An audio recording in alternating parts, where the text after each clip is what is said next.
Second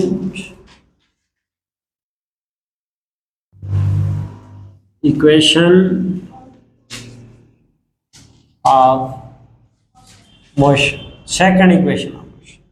ठीक, क्या होता है second equation? S is equal to V I T plus half A T square. इसमें आपको हर टर्म का पता होना चाहिए ये क्या चीज है। एस क्या है? डिस्टेंस, डिस्प्लेसमेंट, जो बॉडी एक जगह से दूसरी जगह तक पहुंचती है तो जो डिस्टेंस ट्रेवल होता है वो क्या है? S. V I initial velocity, जिस वेलोसिटी से बॉडी को या ऑब्जर्व किया गया या फिर बॉडी ने मोशन करना शुरू किया, दोनों बातें हो सकती। टी टाइम, कौन सा वाला टाइम?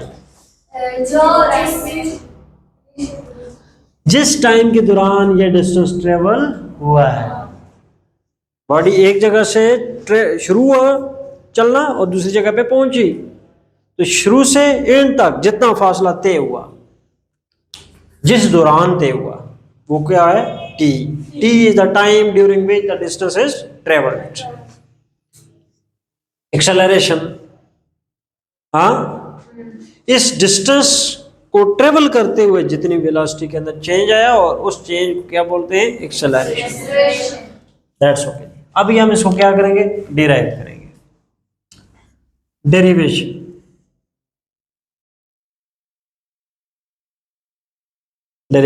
इक्वेशन ऑफ मोशन बड़ी इंपॉर्टेंट है जी, मैं बार बार कह रहा हूं, इक्वेशन ऑफ मोशन बड़ी इंपॉर्टेंट है आपके न्यूमेरिकल सॉल्व करने में, ना सिर्फ इस चैप्टर के लिए, अगले चैप्टर में भी इसका इस्तेमाल है, उससे अगले भी इस्तेमाल है, बहुत से चैप्टर्स में भी इसका इस्तेमाल है। मैथमेटिक्स में भी आप हायर लेवल पे देखोगे तो ये इक्वेशन ऑफ मोशन यूज होती है, लिहाजा इनको अच्छा करके आप क्या करें? प्रिपेयर करें, उन्हें समझे भी। डेरिवेशन में हम क्या करेंगे? हम कहेंगे कंसिडर, बात समझाई थी कल आपको मैंने, क्या कहेंगे? Consider velocity time graph. मैंने कहा था ये बात हम हर इक्वेशंस को डिराइव करने में लिखा करेंगे, वेलोसिटी टाइम ग्राफ। और ये ग्राफ कहां पर शो किया हुआ है? As shown in figure, velocity time graph. Graph बना लें आप, कैसे बनता है? आप एक बनाएंगे एक्स एक्सेस, ये हमारा क्या होगा? एक्स एक्सेस, और दूसरा क्या है? वाई एक्सेस होगा, ये ओरिजिन होगा। बॉडी ने मोशन स्टार्ट कहाँ से करना है? पॉइंट ए से करना है। पॉइंट ए से अगर मोशन हो रही है तो इसका मतलब है बॉडी रेस्ट से स्टार्ट कर रही है? नहीं, बॉडी इनिशियली रेस्ट में नहीं है, लेकिन जब आपने ऑब्जर्व करना शुरू किया तो उस वक्त इसकी कितनी वेलोसिटी थी? इतनी velocity, that is it's initial velocity. ये इसकी इनिशियल वेलोसिटी, और कहां पर पहुंच गई? पॉइंट बी पर। और बी को हम कहां से मिला लेते हैं? ए बी सी हो जाता है। ए को स्ट्रेट खींचो तो ये क्या हो जाएगा? डी हो जाएगा। ठीक है, अगर इन दो को देखो, ए ओ को और डी सी को देखो, दोनों क्या है? बराबर है। ठीक, और ओ से सी तक क्या है? टाइम एक्सेस है, और ये भी क्या है? Time access.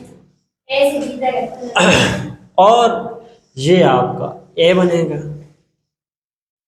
First equation of motion में हम बात कर चुके हैं, ये क्या होगा? ए डी होगा, और बी से सी तक आपके पास वी एफ होगा।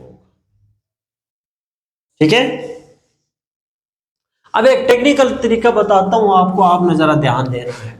टेक्निकल तरीके का, जिस इक्वेशन में भी डिस्टेंस की बात हो, जिस इक्वेशन में भी डिस्टेंस की बात हो कि बॉडी कहीं से उसने चलना शुरू किया और कहीं जाके वो रुक के जाती है, तो आपसे कोई पूछे कि ग्राफ में अगर आपको ये डिस्टेंस बताना हो तो ये डिस्टेंस कितना होगा, तो आप कहेंगे उस ग्राफ का एरिया मालूम करो, जितना एरिया होगा इतना ही फासला होगा।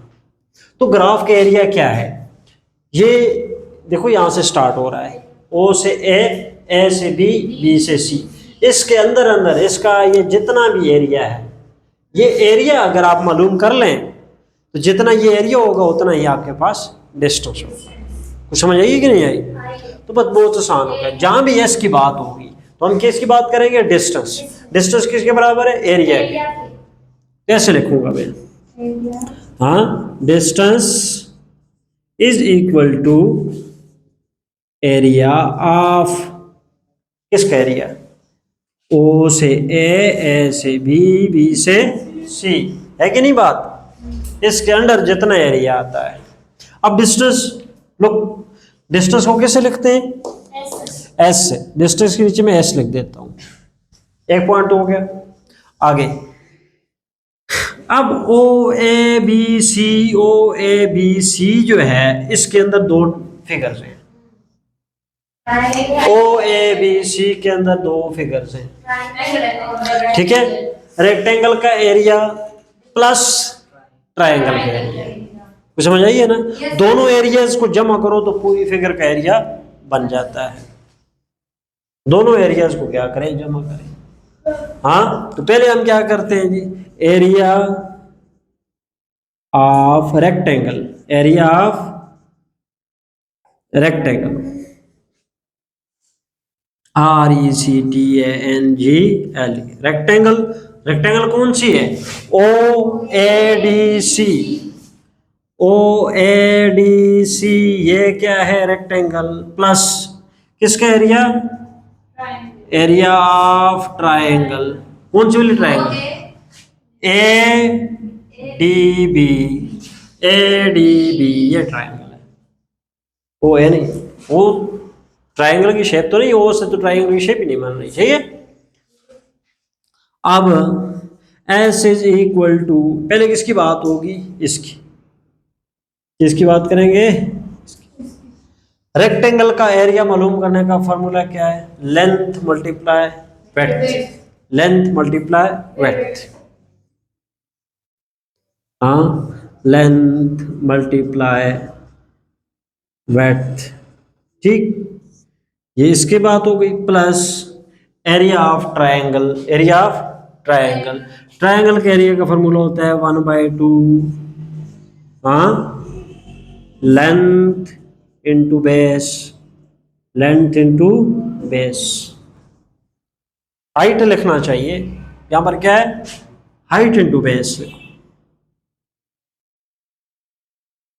ये समझने में फिर आसान हो जाता है, हाइट इंटू बेस लिखते हैं जब। पहले इसकी तरफ आते हैं। एस तो एस लिखो, ऐसे ही लिखो एस। लेंथ लिखे ना, लेंथ। रेक्टेंगल की लेंथ ढूंढिए जरा भाई। रेक्टेंगल है किधर है? ये है। ओ से ए से डी, डी से सी, सी से ओ, ये रेक्टेंगल है। आपको लंबाई नजर आ रही है? ओ से सी क्या है? लंबाई है। ओ से ए तक क्या है? चौड़ाई है। हाँ, लंबाई लिखो क्या है? ओ सी। क्या है? ओ सी मल्टीप्लाई विड्थ क्या है? ओ ए। ऐसे ही ओ सी किसको शो कर रहा है? लंबाई को। ओ ए किसको शो कर रहा है?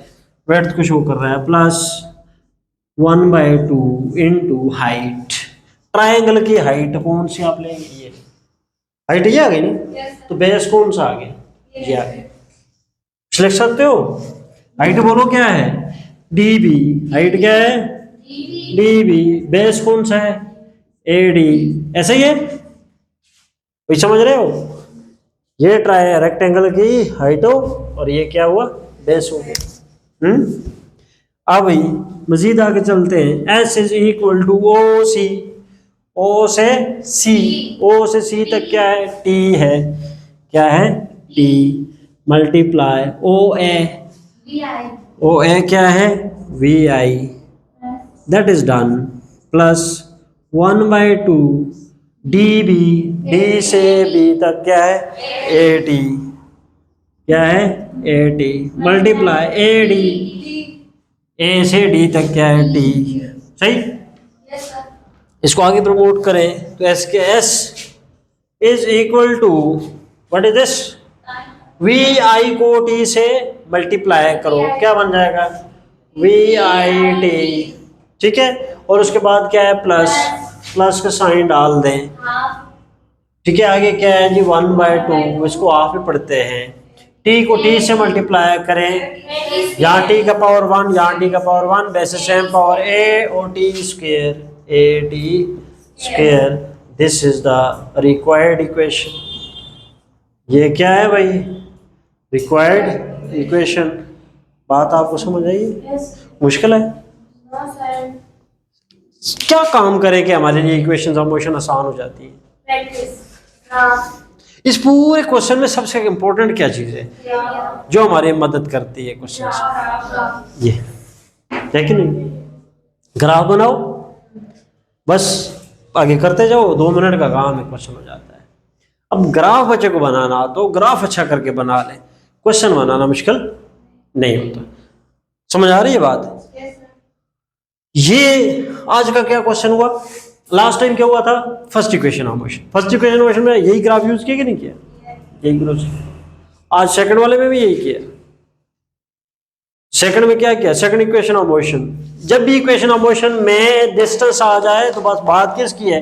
डिस्टेंस का था। डिस्टेंस के लिए एरिया कैलकुलेट करते हैं। एरिया जिस इक्वेशन में ऐसा आएगा, एरिया मालूम करना पड़ेगा। तो ये फर्स्ट इक्वेशन ऑफ मोशन हो जाती है। इसको कंप्लीट करें, आगे करते हैं कौन सी? Third equation of motion.